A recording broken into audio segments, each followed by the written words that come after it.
What's going on, gamers? We got an interesting video here, or you could say highlight of Shawn Layden talking about live service games, and I agree 100% with what he's saying.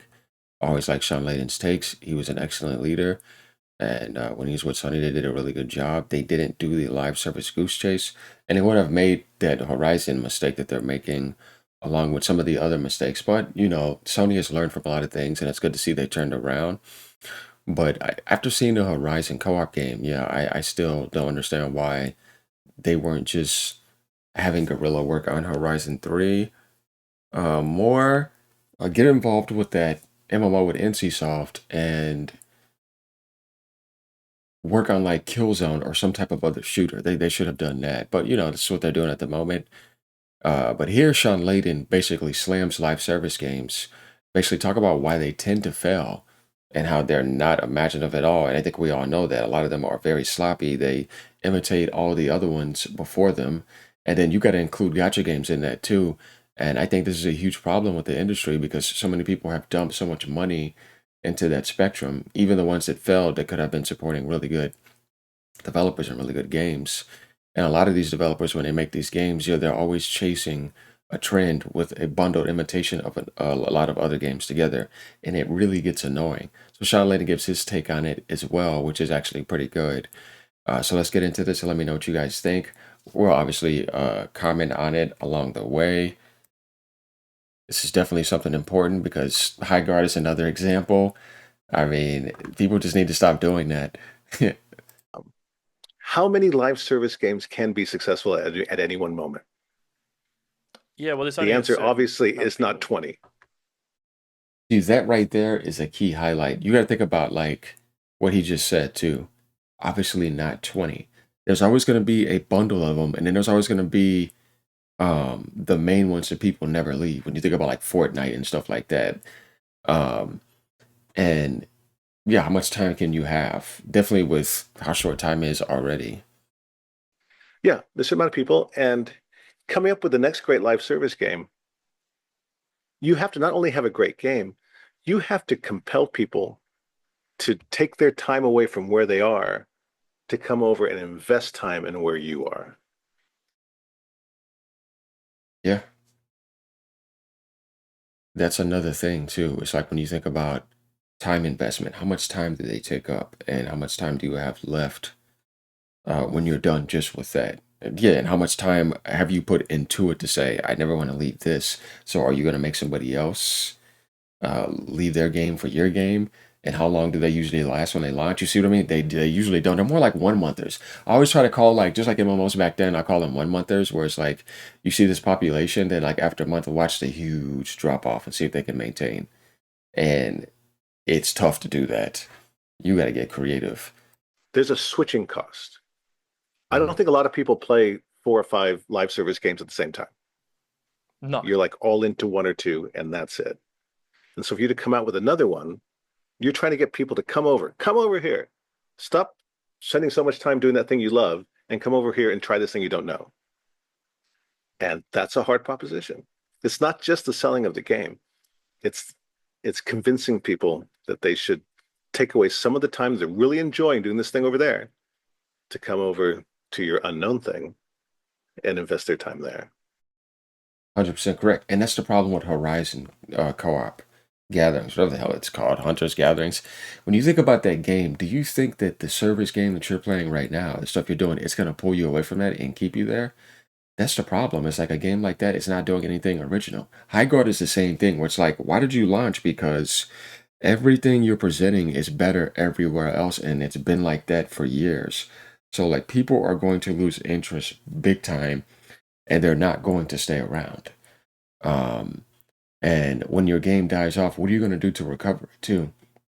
That's when people rush a game like that. I feel the same way with fair game. It's like those type of games, Concord, all that. It's like, why would anybody go play that game? They'd rather go play Overwatch. Then when you look at like that trend, it died off.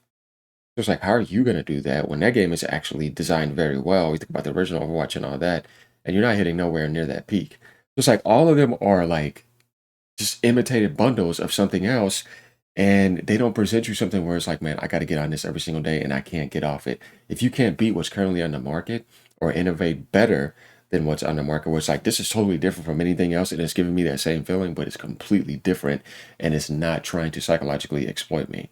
That's the problem with those games too. Free appears like it's a good thing, but it's actually terrible, because in order for them to make money, they're going to have to spam you with microtransactions. And because they're spamming you with microtransactions weekly or even every other 2 weeks or something, that means they're taking so much development time to focus on microtransactions and actually making a really good video game. And that's another thing that I don't like about those games, because when you got a lot of people doing that, they're all doing the same thing, and they're all trying to make as much money off of you as possible after you've already paid for the game if it wasn't free. But if it is free, then it's almost like you get like this handicapped version. Gotchas is the worst. They handicap your meta, your you know what I mean? They block you off on so many limits, and you have to spend so much to get open access, and it's just terrible. And you saw many of those they launched, right? Look what happened. The market saturates over time, because who's going to sit there playing 3 different gotchas, 4 different gotchas a day? How are you going to get to other good video games? What if you got to work out? What if you got to work? What if you got to sleep? You got to eat? You got to spend time with people? You know what I mean? You just don't have that type of time. So you have to find one. And if they realize like the attention disorder in this world now too is very short with a lot of people, it's gonna be hard to keep their attention. It's and it's not like a single player game or a narrative play game. It's like I can do my live service thing with you, but I'm gonna just play Elden Ring and just to see that whole experience and get the thing done and go yay, and Hmm. then go back to where I'm having my daily hit of Fortnite or whatever it is. So I think a lot of people looked at that model and said that's really healthy. That's really uh, it's high profitability, Mm. uh, but the market can only absorb so much at any given time. And I think that's why Hmm. there's several companies who have launched their live service games in the last 12 months who have pretty much pulled the plug on them before the year is out. If you just can't get traction at the start, it's very very hard to prop that thing up without it. Pretty much. So basically, what he's talking about is exactly what we saw happening a lot. I mean, there's some that can't even last a month. Like art is an example. That's why we're calling it Concord 2.0. And it's even worse to me, because it's like you've seen the example before you and you still chose to do that. Taking a huge gamble, lightning in the bottle. Um, you can't even last that long. It's tough. You got to look at the MMO market. You know what I mean? It's like they're doing worse than that. At least those games had some sense of creativity. Too much of them were trying to be like, wow, though. That's the problem when you got like this chase of always trying to be like something else, and you're not being innovative and creative and making a really good video game. And it's way worse now today because they're massively trying to exploit you. And yeah, I can't stand it. This guy says, probably says, new popular live service games pop up all the time. The reason why most fail is because they're all as exciting as boiled chicken with plain rice. That's what I'm saying. Most of the studios try to mimic and emulate others' success without realizing that we already have that, so we don't need another. Yeah, that's coated in a different surface. Correct. Give us something new, fresh, and impressively well designed, and we will happily play it. Stop giving us bland, uninspired, creative, bankrupt copies where the only difference is now the characters are ugly, the narratives are forced, and you're still trying to make as much money off of me as possible. And then you'll put something in front of me that you know I'm going to like, but then you gate it with a price tag. And it's like, see, you're not designing content to be good to where you can earn stuff like that as well. That's the problem. There's never an alternative to that. It's always like this paywall. Uh, Writer says, Shawn Layden is the reason PlayStation was so successful in the previous generation. Sure, a lot of stars aligned for the PS4 at the time, but Shawn's understanding of the market is what helped Sony capitalize so well on it. Yeah, I agree. He did a really good job. The things I could with an MMO game, it would be insane. Highguard went to the food cupboard, picked out half a dozen ingredients they knew were popular, stuffed it all in one pot, and boiled it for 5 years and referred to it as innovative cuisine. Then got pissy when everyone said it tasted like crap. See, that's the thing. This type of stuff is 100% correct. As someone that plays a lot of gas games, he's kind of right. To get players on your live service game year on year, need to make people stop playing other live service game where they are already set up. So you by default compete with all free games. That's why game idea is important. Yes, 100% correct here. Yes, they all look the same to me, and nothing stands out or makes them unique. No, they're so bland. It's almost like an AI could make it easily. with the most boring foundation of do the same thing and grind over and over again. If they really want success, they need to actually ask players what they want to see with their games. Correct.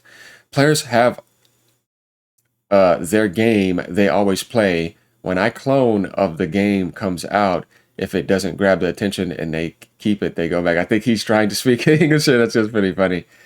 Oh man, it's kind of funny. But Helldivers 2 was actually unique. You see what I mean? When you go play Helldivers 2, it's like, man, this game is a real game. It's like, that's why there's a difference. And they're not trying to microtransaction you to death too. That's why Sony's saying buy it. And then the microtransactions are kind of an option, right? And you could earn some stuff in the game to get some of the currency, but it's a really good video game. 100%. If you want to be a real player in a live service multiplayer space, you've got to be innovative. That's why Ark is successful and Clone Slop like Highguard failed immediately. Exactly. Ark Raiders is another game. It's actually an awesome video game. When you really look at the success of other games, these guys really know what they're doing. They're giving you a really good video game first, and you have to buy it. It's not designed to be free and spam you with microtransactions. So you waste too much time on that. So this pretty much gives you guys a good idea of what's going on with that. Good take by Shawn Layden as always. And let me know what you guys think. Leave a comment down below. Peace out. How many live service? Peace out and have a great day. Keep gaming. And yeah, no more slop.